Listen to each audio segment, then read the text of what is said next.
I'm Polly Bath. I speak in schools throughout the country, helping to manage and change difficult classroom behaviors that interrupt instruction.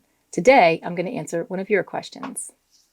I was right in the middle of a chemistry lesson when a kid in the back yelled, "I'm bored!" He got a lot of giggles, and I was so embarrassed. I had no idea what to do, so I just kept going with the lesson. Did I do the right thing? I'm a new teacher. Well, yeah, you did. I've been talking about this lately, about having a presence. You don't need to apologize for being a teacher. All right. You have control of that room. And one thing that kids do for sure is when somebody yells out, "I'm bored," and somebody else giggles, you know who they're looking at? You. They're looking to see what you're going to do about it.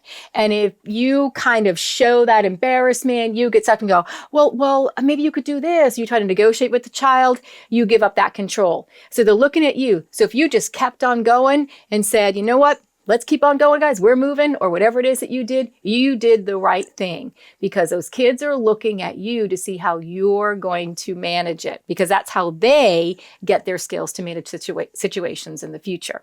The second thing I want to say about that is I actually had a middle school kid ask me one day. He said, "Miss, can you teach me one thing?" And I said, "What's that?" And he said, "What do I do when I'm bored?" So it was kind of really a great question, because I was like, oh, so you don't know what to do when you're bored?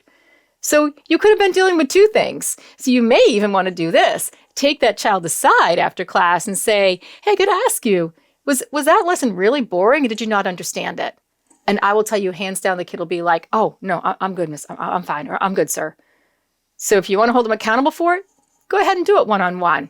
But in the middle of it, be the teacher and don't apologize for being the teacher. Take control.